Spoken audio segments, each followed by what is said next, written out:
Haleluya. Shalom saudara yang dikasih dalam Tuhan. Kita bersyukur karena hari ini kita boleh kembali ada dengan tidak kekurangan suatu apapun. Semua berkat pertolongan Tuhan, semua berkat kasih setia Tuhan dan penyertaan Tuhan yang sempurna atas kehidupan kita. Saudara dikasih dalam Tuhan, kembali melalui program Bible and Coffee ini, saya mengajak setiap umat Tuhan untuk memulai hari ini bersama-sama dengan Tuhan Yesus. Karena itu yang Yesus ajarkan buat setiap kita, carilah kerajaan Allah serta kebenarannya terlebih dahulu, maka semuanya, segala yang baik itu ditambah-tambahkan dalam kehidupan kita. Kita percaya kok hidup kita milik Tuhan. Apapun yang kita gumuli, bahkan yang hari-hari ke depan nanti kita akan hadapi, kita percaya Tuhan ada di tengah kita. Kita percaya Tuhan akan membela perkara kita selama kita terlebih dahulu mencari Tuhan. Kita mau bergantung, kita mau bersandar, kita mau berharap kepada Tuhan, maka Tuhan jadi sumber pembelaan dalam kehidupan kita. Saudara dikasih dalam Tuhan, engkau yang sudah diberkati melalui program Bible and Coffee ini, saya kembali mengajak setiap umat Tuhan untuk membagikan kembali renungan singkat ini, sehingga apa yang memberkati kita juga boleh memberkati setiap anak-anak Tuhan lainnya. Haleluya. Kita berdoa, kita datang kepada Tuhan. Bapa, terima kasih buat kemurahan Tuhan, terima kasih buat kasih setia Tuhan dalam kehidupan kami. Kami mengucap syukur karena hari-hari yang kami jalani semua karena pertolongan Tuhan, semua karena anugerah Tuhan.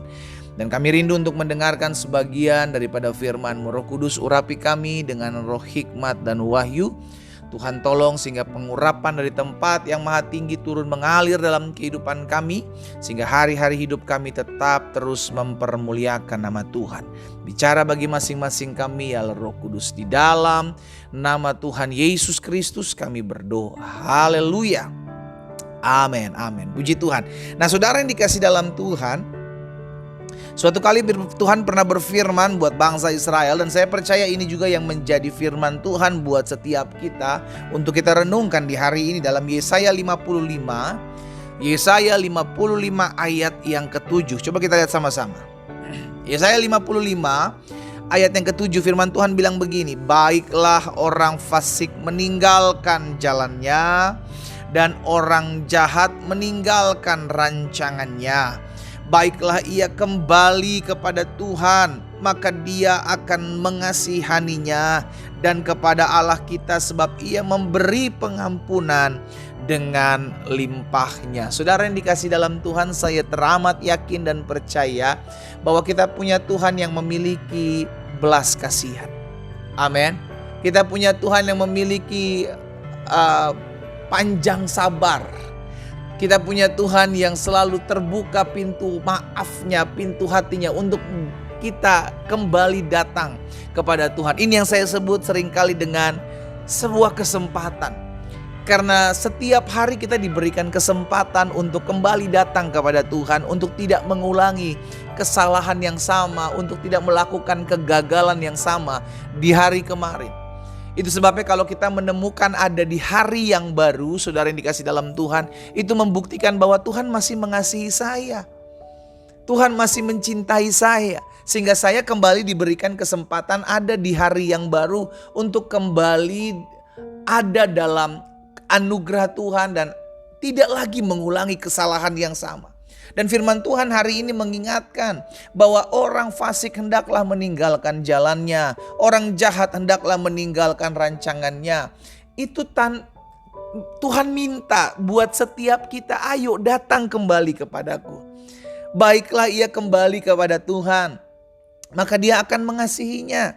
Dan kembali kepada Allah kita sebab ia memberi pengampunan dengan limpahnya. Saudara yang dikasih dalam Tuhan, dimanapun saudara berada, engkau mungkin hari-hari ini sedang terhilang. Engkau mungkin hari-hari ini sedang jatuh. Kita punya Tuhan yang mau memulihkan kehidupan kita, saudaraku. Mungkin sebagian kita berkata, tapi pendeta, dosa saya terlalu parah. Dosa saya terlalu najis. Saudara yang dikasih dalam Tuhan, tidak ada dosa yang terlalu merah, terlalu najis, yang tidak diputihkan, tidak bisa dipulihkan oleh Tuhan. Semua, apapun dosa dan pelanggaranmu, firman Tuhan bilang baiklah kita berperkara. Iya kan? Ayo kita berperkara. Yang Tuhan mau sekarang adalah jangan kita mengeraskan hati. Apa itu mengeraskan hati? Ketika Tuhan sudah ingatkan kita kembali, kita masih tetap, saya enak dengan berselingkuh pak. Saya enak dengan bermain judi, duit saya lebih banyak. Saya enak lebih banyak duit kalau saya bisa berbohong terus menerus, saya nipu orang. Setiap hari kita mendengarkan firman Tuhan dan setiap hari Tuhan mengajak kita untuk berbalik kepadanya. Kita punya Tuhan yang mengasihi hidup kita selagi masih ada kesempatan. Jangan pernah keraskan hati kita. Saudara, dalam Ibrani pasal 3 ayat 15. Ibrani pasal 3 ayat 15 firman Tuhan bilang begini, tetapi apabila pernah dikatakan pada hari ini jika kamu mendengar suaranya, jangan keraskan hatimu seperti dalam kegeraman. Saya percaya firman Tuhan ini mengetuk pintu hati kita untuk kita datang kembali dipulihkan. Saya percaya setiap kita rindu hidup kita dipulihkan. Setiap kita rindu hidup kita diubahkan. Dan setiap kita pernah melakukan apa yang salah. Pernah melakukan apa yang tidak berkenan kepada Tuhan. Itu sebabnya Tuhan selalu memberikan kesempatan untuk jangan sampai engkau ketika ditegur, engkau ketika diingatkan, mengeraskan hatimu. Saya mengajak setiap kita dimanapun umat Tuhan berada. Ayo, jika ini adalah dirimu yang hari-hari ini sedang ditegur oleh Tuhan, hari-hari ini sedang diajak kembali kepada Tuhan, jangan keraskan hatimu. Saudara yang dikasih dalam Tuhan, ini sebuah tantangan buat setiap kita. Di dalam Yesaya pasal 1 ayat 18 firman Tuhan bilang begini, marilah baiklah kita berperkara, firman Tuhan. Sekalipun dosamu merah seperti kirmizi akan menjadi putih seperti salju. Sekalipun berwarna merah seperti kain kesumba akan menjadi putih seperti bulu domba. Tidak ada orang yang terlalu jahat yang tidak bisa dipulihkan oleh Tuhan.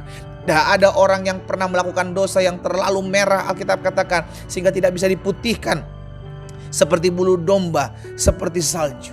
Tuhan sanggup karena Dia Tuhan. Saya mau berdoa buat saudara, jangan keraskan hatimu hari ini. Kalau engkau sudah diingatkan Tuhan berulang-ulang, ingat Roh Kudus itu mengingatkan kita. Roh Kudus mengajak kita kembali untuk kepada jalan-jalannya Tuhan. Roh Kudus mengajarkan kepada kita apa yang harus kita lakukan. Tetapi kalau kita masih mengeraskan hati kita, kita tidak mau diingatkan, maka Alkitab jelas mencatat barang siapa ku kasih dia ku tegur dan ku ajar. Tuhan menegur dan mengajar kita karena Tuhan mengasihi kita. Tuhan menegur dan mengajar kita karena Tuhan mau kita berbalik kepadanya. Sehingga jangan pernah kita keraskan hati. Orang yang mengeraskan hatinya adalah orang yang menolak kasih karunia Tuhan. Orang yang mengeraskan hatinya adalah orang yang menolak ketika Roh Kudus mengingatkan dia akan segala sesuatu yang harus dia lakukan. Dan orang yang mengeraskan hatinya adalah orang yang tetap mau melakukan kejahatan sekalipun dia sudah mengetahui kebenaran. Saya berdoa sehingga tidak ada lagi umat Tuhan yang mengeraskan hatinya dalam nama Yesus. Karena hati kita sudah diubahkan menjadi hati yang lemah lembut, menjadi hati yang mengasihi Tuhan. Kita berdoa, kita datang kepada Tuhan. Bapa, dalam nama Yesus, kami tahu hati kami ada di tangan Tuhan. Kami tahu hati kami sanggup dipulihkan oleh Tuhan. Tuhan pegang kendali atas hati kami. Tapi kami juga sadar sebagai manusia kami diberikan free will ketika Tuhan sudah mengingatkan kami. Ketika Tuhan sudah menghajar kami, menegur kami, baik melalui firman maupun melalui keadaan-keadaan yang terjadi. Namun kami masih mengeraskan hati kami. Oh Tuhan Yesus, jamah, pulihkan setiap umat-Mu. Sehingga kami tidak mau sampai dihajar ya Tuhan. Karena kami tahu ketika kami itu diingatkan oleh Tuhan, maka kami harus berbalik. Meninggalkan segala jalan-jalan yang mungkin selama ini kami salah di hadapan Tuhan. Oh, hamba berdoa dalam nama Yesus. Kalau ada suami-suami yang berselingkuh, istri-istri yang berselingkuh, sudah diingatkan oleh Tuhan hari ini dalam nama Yesus. Biar Tuhan jamah, pulihkan hati mereka. Mereka kembali kepada pasangan mereka yang sah di hadapan Tuhan. Karena hamba percaya Tuhan mengasihi mereka. Tuhan mengasihi kami orang berdosa. Itu sebabnya Tuhan Yesus mati bagi kami untuk menyelamatkan kami dari segala dosa dan pelanggaran kami. Hamba berdoa ya Tuhan.